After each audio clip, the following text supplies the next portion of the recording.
Hi, Scott back here. We're on the FMC, the frame swap. I'm going to show you a final video on how it came out. It's all painted up. It's about the same color it was, only shiny now. My grandpa had this truck painted years ago, and I painted it the same color. I did find some aftermarket wheels or Moto metal. I got those on Marketplace, 400 bucks for tires and wheels. That was a good steal. Just want to take you around and show you a couple things, how it came out. The bed, I did leave the toolbox. I'm glad I did. There's no storage inside. This is just pine with a dark stain and some marine clear, 4 coats of marine clear. The original strips, I just soaked those in a vinegar bath for about 2 weeks, and they came out rust free. In the back here also is the tail lights. I think I mentioned I changed those to 2-element, and I did add a third brake light. I wired these into the trailer hitch plug instead of the original Trailblazer wiring. They were blinking too fast, but they worked perfect coming out of the trailer hitch.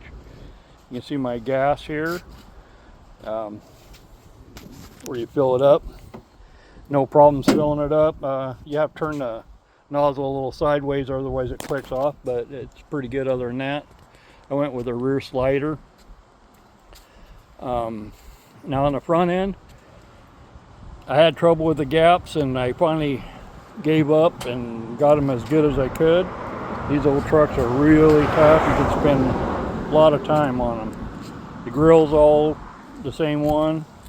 Spent a lot of time painting that up, and I painted that the same color as the inside. You can see I kind of divided it here as far as inside, and the dash is all that same kind of off silver. You can see the carpets out of the Trailblazer, seats, center console. I showed you all that. Stereo's all done. The parts I made are all painted for the dash and lower. The AC is working good. Ran into a few things building this. The headliner itself is just one of the cheap cardboard ones, and it kept separating here in the middle. So I put these speaker covers in for vents and put some black pop rivets in.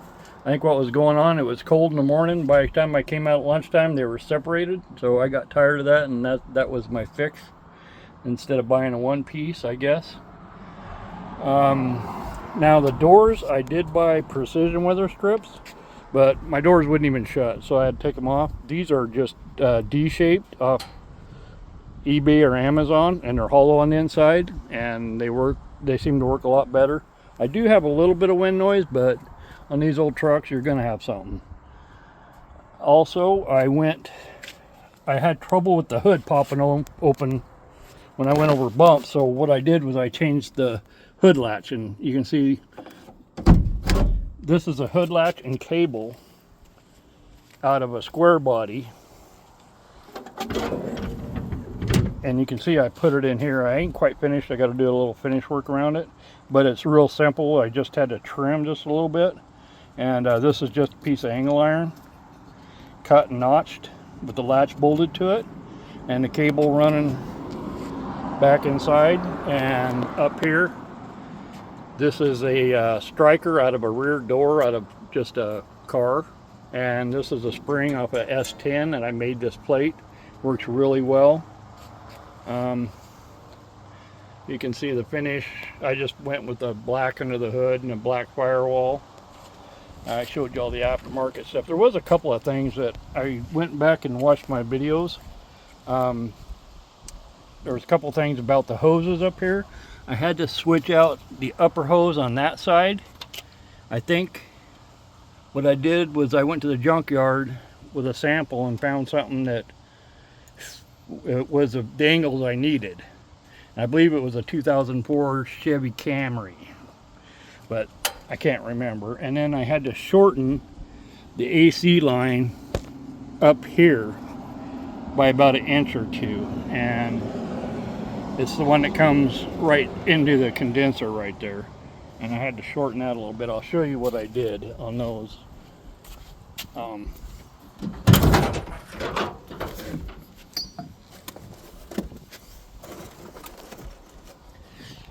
the AC line, what I did was I cut the hose in half, or these were the hoses. I cut these carefully in the two halves. This is kind of hard to do by yourself.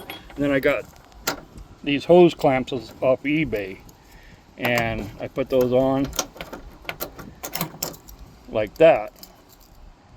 And I've had it on there for 2 or 3 months now, and my AC is charged and it doesn't leak. So I'm going to go with this good to go. The lower radiator hose, I bought a sleeve. I think it was same size as the radiator hose. I think they're 1.25 inches. You'd have to double check, but it wasn't long enough, so I bought another lower hose and cut it down and put the two together, and I got me the right length. That's what I did on the lower hose, and this is what I was talking about, what I needed for the upper. I just took this into a junkyard and found the shape I needed, and it's been working good. You can see the toolbox is nice. I got a chair here. I got some, you know, my jack and everything, and that's all out of the Trailblazer. I put all that in there, so it's nice to have that storage.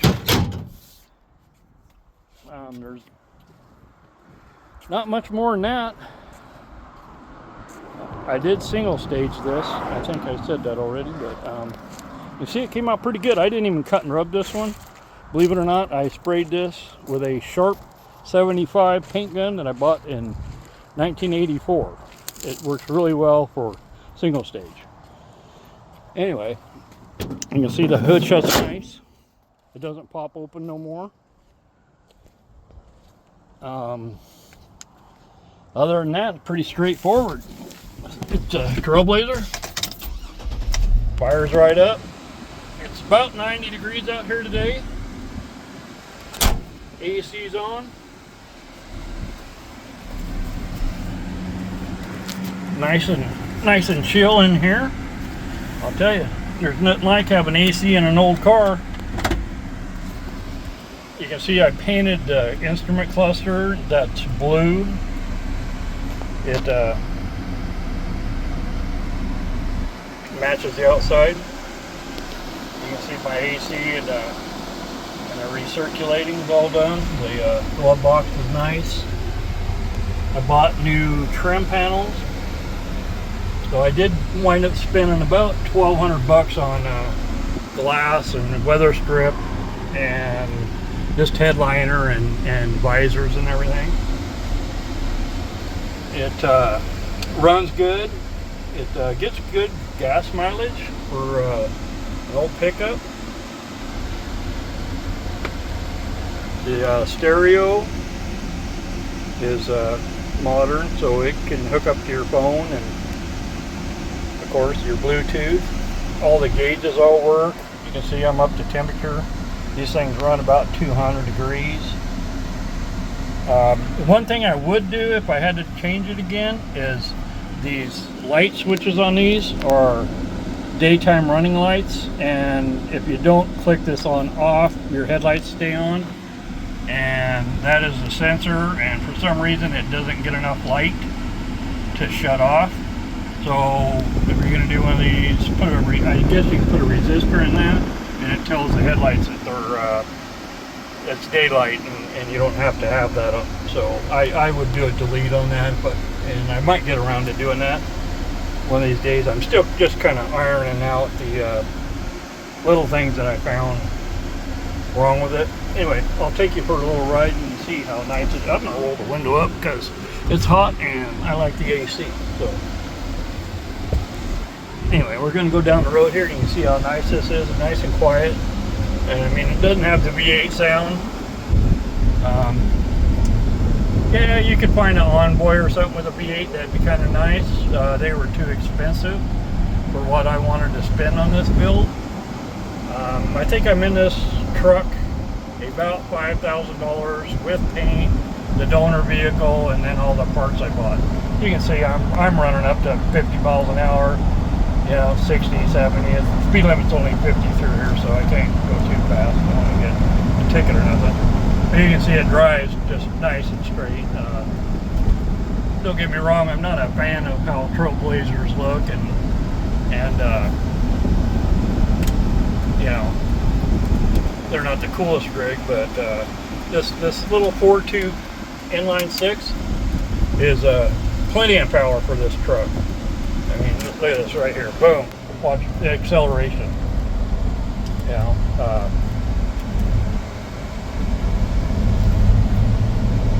plenty of power. Yeah.